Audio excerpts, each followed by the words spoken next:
Hello, my name is Francesca Dumitrescu. I study media with a minor in political science, and I am a communications intern here at the Cline Center. The world has been experiencing coups d'etat for nearly as long as any form of government has existed, as can be exemplified by the assassination of Caesar, the overthrowing of Napoleon, and the revolution led by the Bolsheviks. At the Cline Center, our coup d'etat dataset goes back to the pivotal post-World War II landscape of 1945. Today, we will go on a journey to learn about the very first event in our dataset, the successful coup that occurred on October 29, 1945 in Brazil. The Cline Center classifies this event as a successful military coup where the ousted executive was forced to resign but was temporarily detained and not harmed.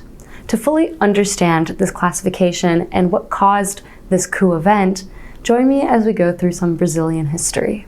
Our journey starts in the 1920s, where we meet Getulio Vargas, a Brazilian politician who over the course of his lifetime served in many roles. He formed the Liberal Party in 1929 at the beginning of the economic depression, and then he ran unsuccessfully for president in 1930.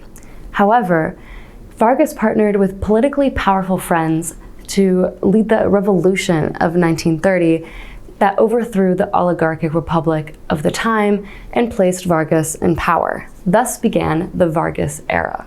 While Brazil was experiencing the Great Depression in the 1930s, there came to be clear pros and cons of the Vargas regime.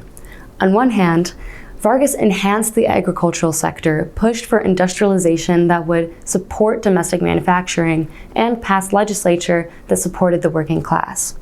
On the other hand, his administration suppressed popular will and stripped possibilities of a democratic government in Brazil, especially once a new constitution was established in 1937, signaling the Estado Novo, the new state. This new constitution further created an authoritarian government in Brazil. Somewhat ironically, Brazil joined World War II on the side of the Allies to fight in the name of democracy against authoritarianism.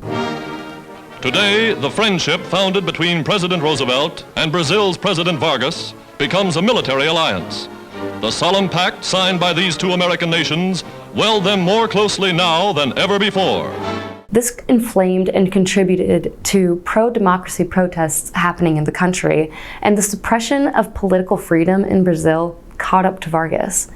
Brazil's participation in World War II triggered, quote, a wave of democratic sentiment in post-war Brazil. This, paired with the increased autonomy and capacity of the Brazilian military due to the war, led to the organization of a coup against Vargas. Thus, in October of 1945, Getulio Vargas was overthrown by a coup made up of military officers, and he was forced to resign.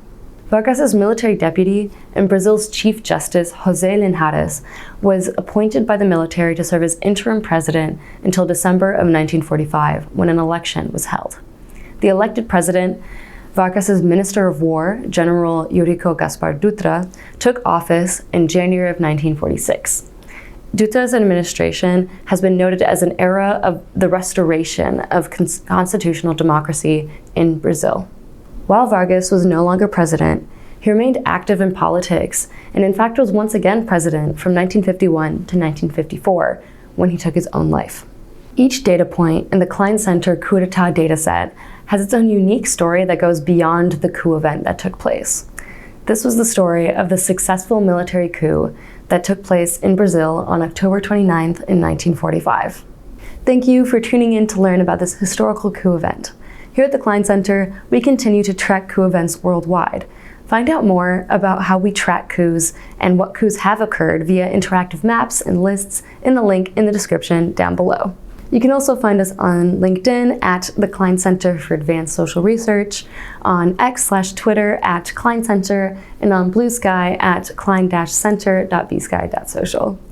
Here you can be up to date about our team and the work we do. If you enjoyed this video, subscribe to our channel and keep a lookout for future videos like this one. My name is Francesca, and thank you again for watching.